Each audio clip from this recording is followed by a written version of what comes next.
Hey everybody, welcome to Only Stupid Answers. My name is DJ Wooldridge, and with me today I have a very special guest. Nick, introduce yourself to the boys and girls out there. Let them know who you are, where they can find you, and what you're up to. Hey, what's going on, everyone? I'm Nick Scarpino from kindoffunny.com or youtube.com/kindoffunny if you want to go over there and check it out. We talk about all sorts of stuff that you're probably into if you're listening to this podcast, including The Boys and MCU and all that jazz. And right now, we're actually doing In Review, a series where we review and rank every movie in a series. We're doing all the Batman movies, which is super fun. To go back and rank all the costumes and all the, all the Batmobiles and all that stuff. So come check us out. We're talking about The Boys, Season 2, Episode 8, What I Know. The synopsis for this episode is, Supervillain Alert. You are receiving this notification from the Department of Homeland Security. A supervillain alert has been issued for your area. Please be vigilant and report any suspicious persons or activity. If you believe you've seen a supervillain, do not approach or attempt to apprehend them. Contact law enforcement immediately. And this episode was directed by Alex Graves and written by Rebecca Sonnenschein. So, Nick, obviously, this is the finale for everybody watching at home. This is the season finale for the show. The episode opens with a PSA about a supervillain attack in a school that involves a teacher arming themselves because they all have government-issued guns and everything. Mm-hmm. Before we dive into the meat of the episode, what did you think about this PSA to open the episode? Well, I think it's hilarious because obviously we've seen, let's juxtapose this with the last time we saw a superhero do a PSA in a movie, right? Which I think was like Homecoming, when we had those fun goofs of Chris Evans as Captain America just doing all the fun PSAs. And so you have those. This one, eerily, this is just incredibly messed up. Not the least of which is when when they were actually talking and when the debate comes up of like arming teachers, which is a real thing, by the way, if you haven't, if you don't remember that from about a year ago, every time, there's a school shooting or a shooting in general, someone thinks, hey, we got to arm more people, which to me seems a little counterintuitive. But seeing the teacher reach in and grab the gun was the first time I ever really saw a visual, and it clicked on me when I'm like, that's a terrible, I've always known it's a bad idea. That's a really terrible idea to put a gun somewhere around a bunch of high school kids. It just seems like it's a bad idea. And I think that sets the tone for this entire episode. And of course, obviously it's designed to do that, to put the audience member on edge and further build the tension. But I think they just knock it out of the park. Yeah, for sure. Anytime they do PSAs or like interviews or any of that media stuff, you talked about stuff being possibly more timely than when they wrote it. There's like a nice Joss Whedon zinger when they were filming Dawn of the Seven that I thought like, wow, this ended up being even more timely than when they wrote it. So at the end of last episode, everybody's head blew up. We were at a Senate hearing and everybody's head was blowing up. And so now the boys and the Seven and Vought are all scrambling to figure out what to do next. And Starlight and Huey go to look for help. They go on a little car ride together, and it's sweet and it's kind of sentimental. And they go stop at Maeve's house first. And of course, she is spiraling after she lost her girlfriend. And they go to ask her for help, and she's not willing to give it to them. What do you think about Maeve in this episode and kind of her journey this season? It's been awesome. It's so weird to see because we've got all these B stories that they have to tie up in this episode, right? We've got the Maeve B story, we've got the Kimiko and Frenchie B story, then of course the bigger one, which is Butcher and Becca. But in this, it's one of those where I'm like, I just there's so much to pay attention to that I probably shouldn't care about one of these, but every time we come back to it, I do care. Mm-hmm. And Maeve's storyline is just. It's awesome because she is a character that you probably, if you start really adding it up, you shouldn't like. She has done terrible things and she's capitulated to Homelander out of fear. And now finally we're seeing the effects of that, which is that she did it all, quote unquote, to save Elena and to save her relationship. But in reality, it ended up doing quite the opposite, right? Like, mm-hmm. Elena's gone, it's ruined her life. And I think we have that moment where she's like, she's just receding farther back and giving into the fear. And then of course, by the end of it, she realizes that that's the wrong way to go with it. But I think it was great. I think it was a great scene too, when they go to her house and she's just like, I saved your life. Like, what else could I possibly do for you? And as she's saying it, the actress is like, it's perfectly delivered, mm-hmm. because she's like, I know I can do more. I know I can do more. I am excited to talk about the end of Maeve's journey in this episode. But fortunately, Starlight and Huey are able to find an ally, an unlikely ally, because while this is going on, I almost called it the Church of Scientology, the Church of the Collective, Alistair is meeting with Mr. Edgar, and he's able to cut a deal for the Deep, but not A-Train, for obvious reasons, for Stormfront. A lot of great Mr. Edgar moments in this episode.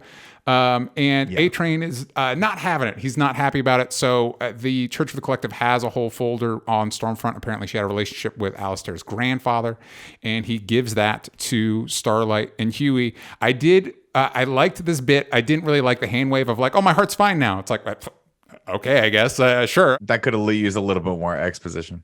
He searched the whole city and found them and gave it to them. What did you think about A-Train in this episode? Again, another one of those moments where you think to yourself, like, this guy's, I mean, let's not forget how this show started, right? Which is that A-Train was jacked up on more Compound V, I think it was, right? Mm-hmm. And ran through Huey's girlfriend, just exploded her.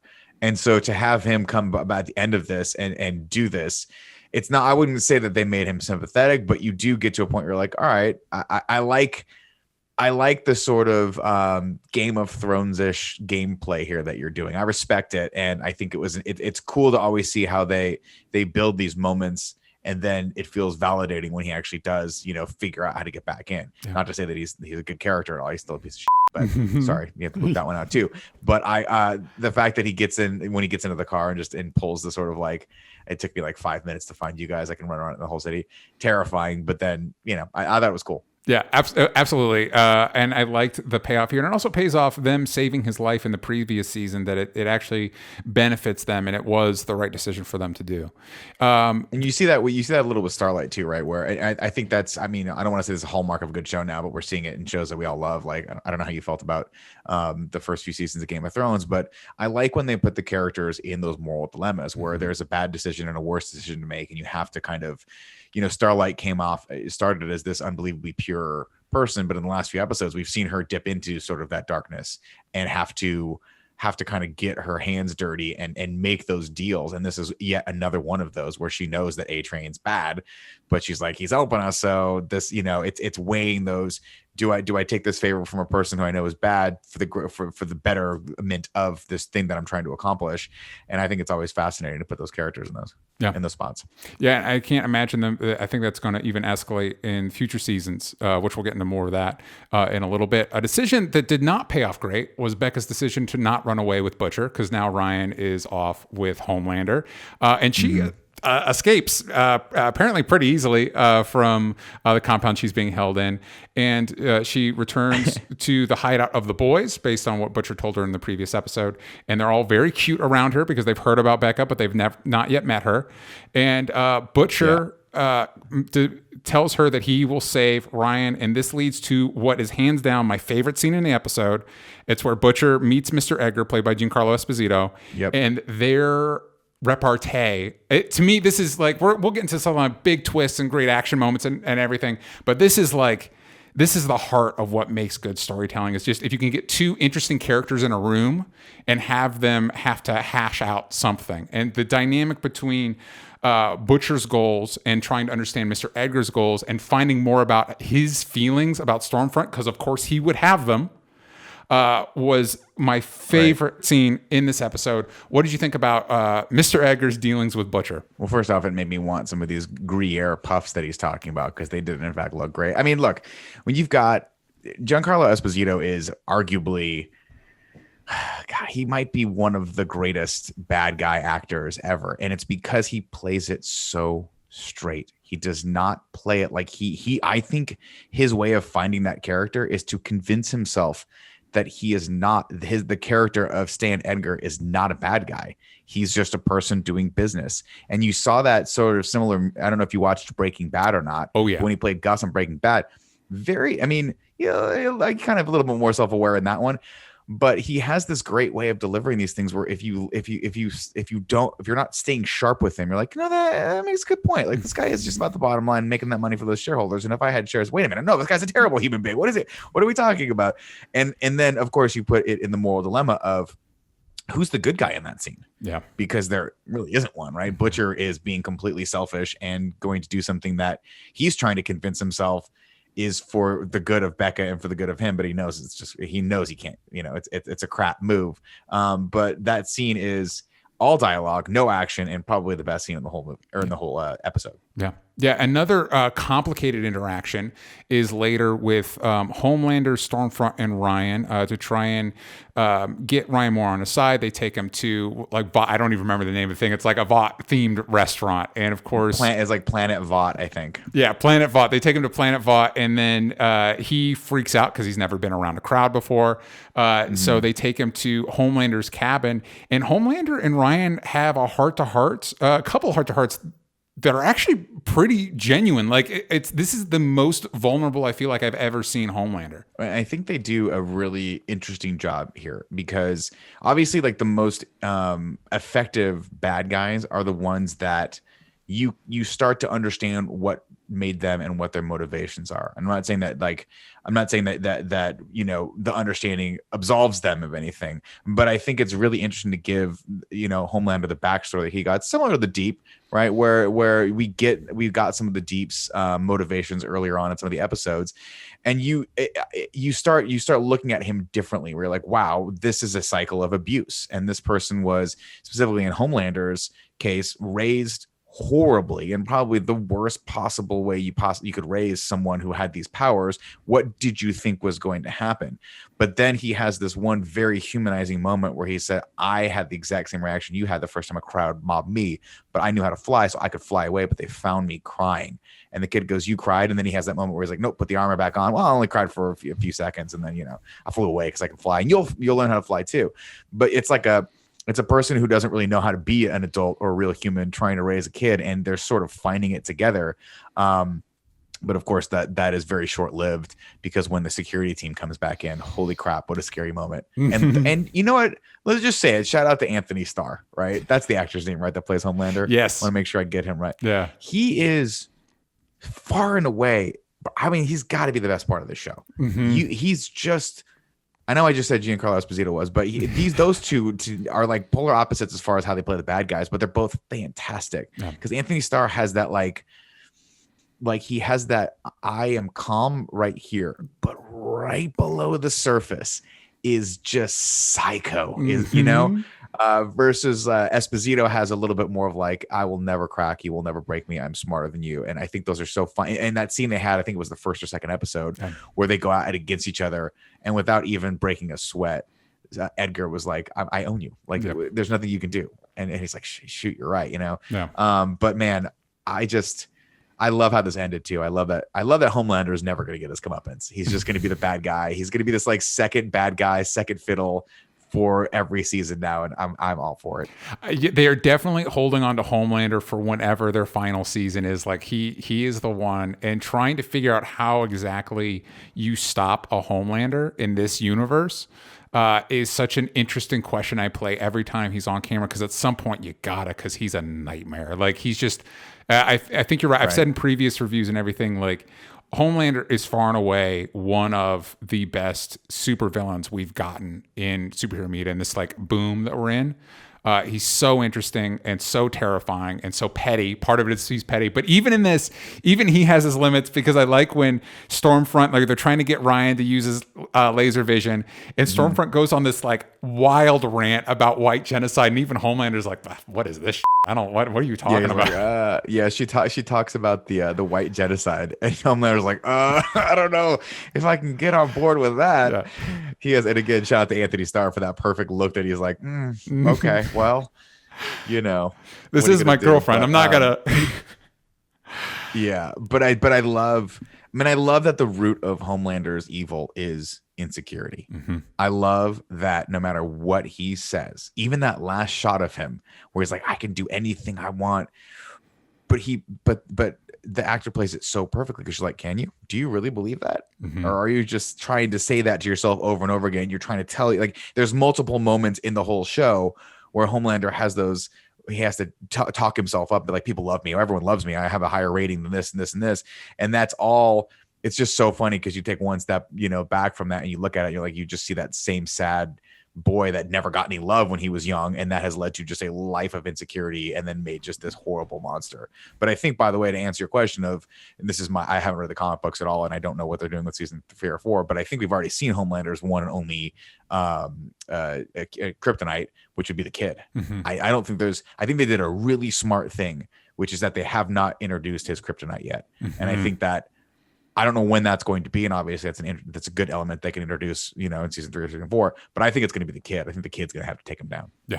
Yeah, I think you're absolutely right about that. And I think the other interesting thing they've done is in the comics, the boys themselves take Compound V to kind of level the playing field. I like that this show has not done that yet, because you get into situations where, okay, we need to get the kid and we need to get Homelander and Stormfront out. How do we do that without powers? And so they use A-Train's material to out Stormfront to get her to head back to the tower. And then they use a sonic weapon to lead Homelander away. And they take Ryan. And of course, Butcher's plan is to ditch Ryan with Vought and then run away with Becca. But she appeals to his humanity, and he decides not to do that, which ends up escalating into a big fight between Stormfront returns. It ends up a fight between Starlight, Kimiko, and Stormfront. And then in a last minute save, Maeve. And I thought this was a great payoff to all the faux girl empowerment Vought has been trying to force into their marketing. To have it come down to this fight between these ladies was amazing. I mean, great, right? Obviously, a huge commentary on all the bullshit propaganda they were pitching with the girls get it done moments in the Justice League style movie. I thought, again, this is the strength of the show. It knows what it is, and it finds clever ways to turn it on its side. Because if you'd have told me when we were watching that episode that you were going to root for that slogan when you see it later, when they actually do come together, but they come together for the right reasons and for honest and true reasons, not the BS propaganda marketing the movie is trying to get across, I'd have been like, you're crazy. But there's a moment where, Maeve comes in and they start beating up Stormfront, and then it cuts to French and he's like, girls do get it done. And it's such a good validating thing, especially for Maeve, because really this is the end of Maeve's character arc for this season, is that she's chosen actually to be a hero. And we'll see that in a couple minutes too, when she finally confronts Homelander. But this is the moment where she commits, because now it's like she's gone against Stormfront, who is very OP, by the way. But we'll get to that later. But yeah, I think it's great. I think Starlight, I think they play it all perfectly. And again, it's also the end of Kimiko's arc as well, which is good. Yeah, I think it was a really great moment. It was also I couldn't help but think about the moment in Avengers Endgame where it's like, look at all our female cast members. A couple of them had arcs at some point in these movies. You know what I mean? With this, it's like these are characters that we've followed all season. We know their motivations. We know what drives them. We haven't seen them work together yet. And also, again, just as a reminder, after Stormfront's white genocide line, it was just a reminder how loathsome this character is. To see her just get the shit kicked out of her was really gratifying. While this is going on, Butcher, Becca, and Ryan are on the run. Homelander finds them. Stormfront finds them. Homelander hasn't even showed up. He's busy killing the guys that are trying to that were originally trying to take Ryan. Slaughtering, the Vought team. That's horrible. Poor Vought soldiers didn't know what was happening. Stormfront finds them, and Ryan sort of saves the day. He does use his heat vision, takes out Stormfront. The implication is that he hurt Becca as well, but I was a little because it's like Stormfront had the hand around her throat. That might have just been Stormfront right before she went. I mean, we don't know. Yeah, in my brain, her grip was so strong that when it got blasted off, it ripped her neck open. But I do want to give a shout out to the fact that apparently Stormfront, despite being 100 years old, never saw Revenge of the Sith, because apparently she gave up the high ground and got burned to death and looked exactly like Anakin at the end of that, which was weird. 100%. That's my one and only Star Wars reference. 100%. And also we find out that she's supposed to be in a holding cell. So it's I'd be shocked if we don't get Cyborg Stormfront at some point, right? Oh, we're definitely going to get Cyborg. We're definitely going to get Cyborg Stormfront. But let's talk about this scene for a second, break it down. I wanted, and again, we haven't given a shout out to the cast of this is phenomenal. Everyone does a great job, but Carl Urban specifically in this scene has a moment where the kid is crying and says, "I'm sorry," and he picks up a crowbar, and his intentions are 100% clear. He's like, "I'm going to kill this kid right now," even though, despite I think I may have got the timing mixed up, I think he just Becca just made him promise to protect this kid, and then it doesn't set in that the kid is a kid that needs protecting until Homelander lands and he is covered in blood. And that's a great moment because and it's shot beautifully as well, because you see the kid and Homelander's like, son, come with me, and he starts walking, and as he walks the camera tracks him, and it turns out he's walking over to Butcher, and then just Carl Urban gives him that look like, there's only one way this can go down, and it's going to end with me dying, but I'm going to get one whack in on you. I'm going to try. What are you going to do? And then, of course, Maeve comes in and saves it. And I think this is a thing that I love about how they craft this show. So Maeve, who is a character, probably one of the most complex characters in this whole thing, and obviously one of the characters that's been living this dual life, both because of her sexuality and also because she's pretending to be a hero, but really she's done some horrible things. She overcomes all of that by being brave, showing up, having a physicality to it where she fights Stormfront. But really what gets her out of the pickle is that she was able to figure out strategically how to get this footage from deep and blackmail Homelander. And I love that. I hate superhero movies where the answer is punch harder. And we got the punch harder scene, and it was super validating, and I'm not going to take anything away from that. But this scene to me was the coolest of Maeve's story arc, because this is where she's like, I'm going to stand up to this bully, this guy that's been like basically torturing me for the last 8 episodes, and I'm going to do it, and I'm going to hit him where it hurts, which is his insecurities, which I'm going to tell him, if everything will be fine, you'll live, no one's going to kill you, but no one will ever love you again, and that's all you've ever really wanted. And it's such a good scene. And just shout out to Carl Urban for the beard and the hair. Because if I had that hairline too, and I had that height, it would be amazing. You'd just be rocking it. No, I think you're 100% right. And I think I was a little thrown off when it's like, oh, so like every time we get in a spot this episode, Maeve's going to show up and like save the day last minute. But the line she says, the one you just said, as long as no one ever loves you again, it's like going right to the heart of what drives Homelander, which I think you're right. That is what makes Ryan kind of his kryptonite, because he wants that love that he never got. After all this, after the outing of Stormfront, and she's incredibly injured, and the leverage Maeve has on Homelander, Mr. Edgar, there's a public announcement. They're rolling back the plans to give V to basically everybody. Starlight is back in her old uniform, which I imagine the actress was grateful for, because the uniform Vought gave her did not look comfortable. And A-Train is back in the 7, and there's a flip, and the Deep is out. And they don't say it, but I got to imagine that's the flip from the fact that Starlight's now back in. Like, she's not going to let the Deep back. And I like this, just the Deep being a perpetual punching bag for the show. Yeah, I love that. And I also just love that, like, clearly A-Train is like the cooler and more marketable person. And it's just like, hey, this is how the cookie crumbles. And shout out, I meant to look up the actor's name, the guy from ER, or I think he was in ER for a while, who's the head of the church. Man, he plays it so good too. He has that just smile where it's slimy and it makes you want to just go take a shower, and he's so good at it. And then of course that was the one shocking thing that I did not expect to get at the end of this, because I was like, this guy is such a good character, and to me there's nothing quite as scary as a church like they're portraying here. Like, right, obviously it's they're kind of poking fun and drawing inspiration from things like Scientology, which has been widely criticized over the last few years of just being like this crazy cult that takes over your life and your money. And there's even a moment where Deep's like, I gave you my access to my bank account, like I signed that over to you, and then I didn't laugh when you said all these silly things. But obviously the church leader, he does such a good job of just never like, they never admit that it's all BS. They never do. And that's why it's so creepy, because it's like, this is just a control mechanism. You've just got this position of power, but you'll never admit it. And in not doing that, it's terrifying. But then, of course, I was a little disappointed with how he meets his end, even though the reveal is awesome. I was like, oh, this guy would have been great. What a great villain to have in season 3. But you can't be a villain without your head. That's the one thing this show has taught me. Traditionally, R.I.P. Yeah, we'll get into that reveal in a minute. I'm interested to dive into that with you.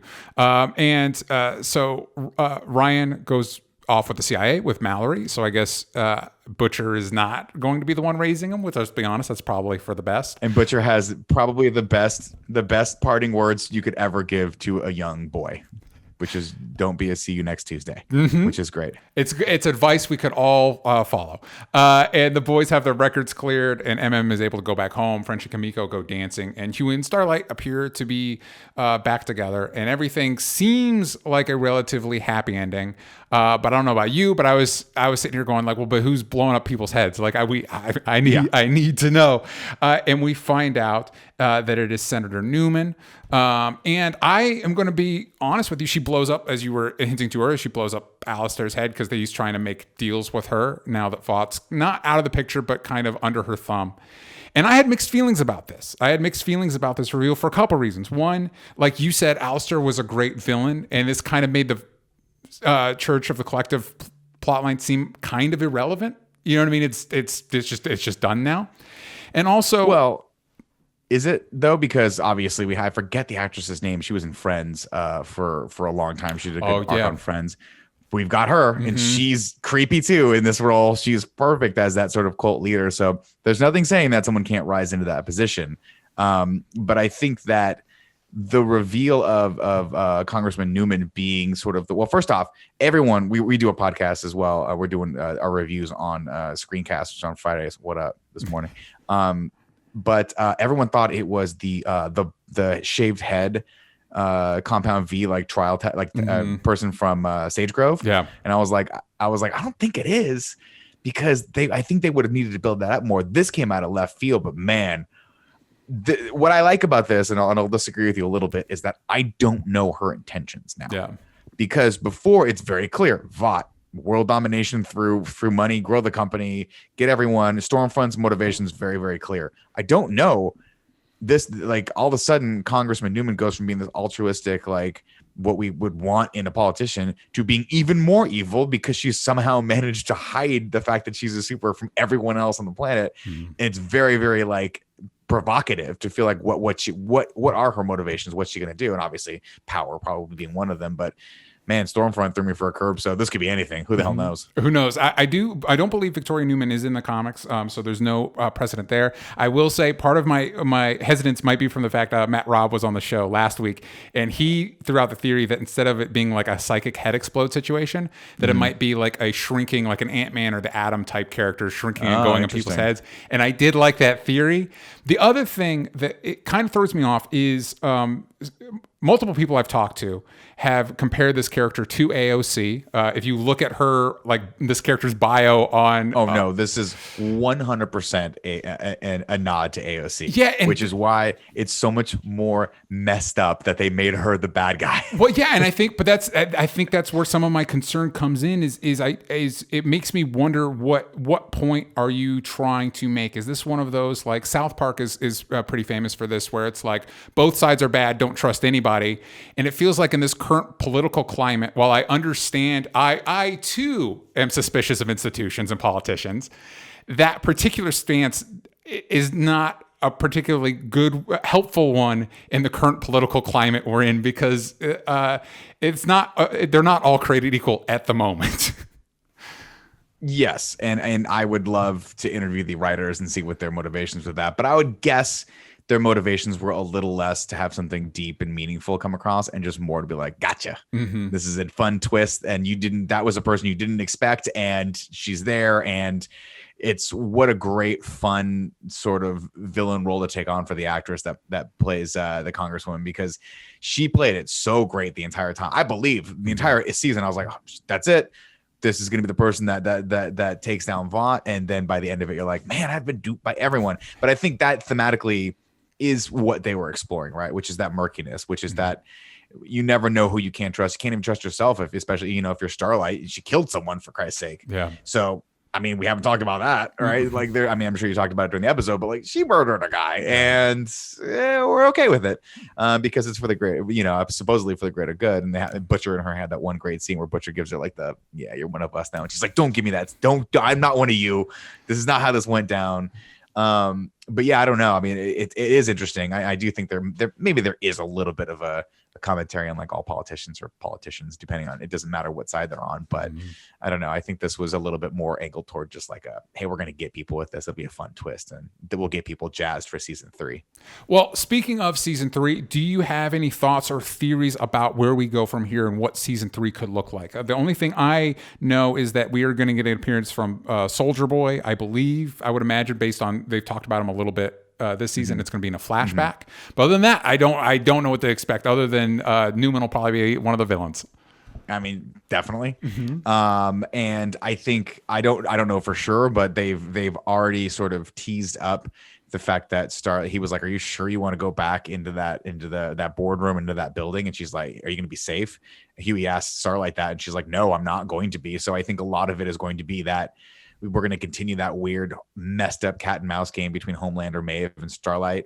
I'll be interested to see if Black Noir comes out of his coma. Hope so, because I guess his tree nut allergy is very severe, apparently.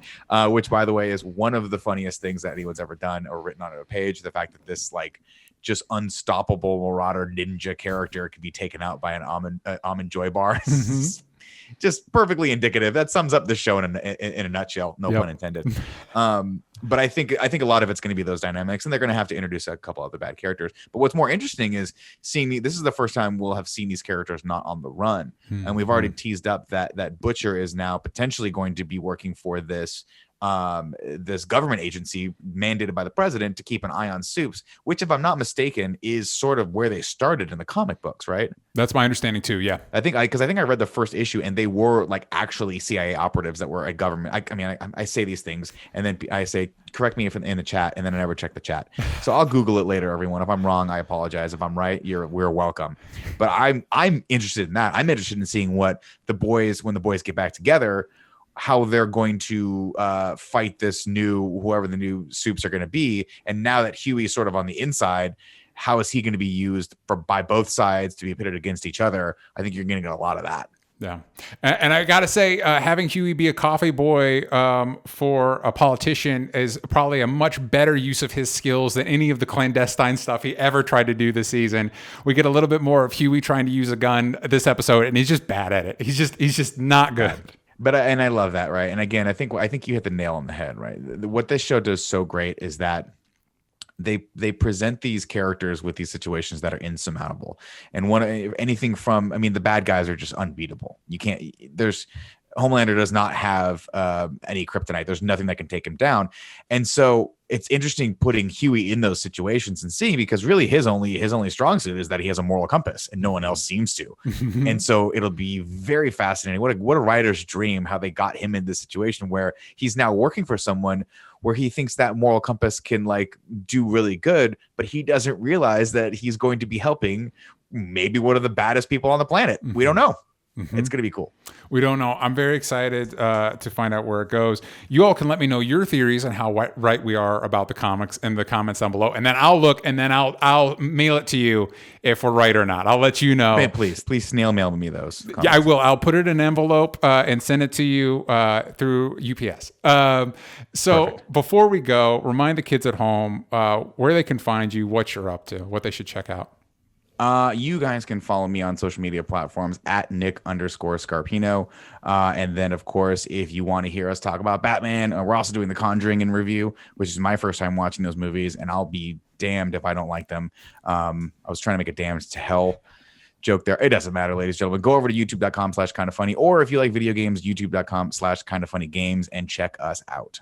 Love it. You can follow me at DJ Talks Trash. You can follow this show everywhere that matters at Only Stupid Answers, but you're going to want to yank the vowels out of stupid on Twitter. Please like, please subscribe, please do all that jazz. This is obviously the season finale for The Boys, but we are still doing reviews for Lovecraft Country. We got 2 more episodes of that, and there are new podcast episodes every Monday. So please check those out. Nick, thank you so much for joining me, and thank you all for watching. And yeah, I will see you all next time. Bye-bye.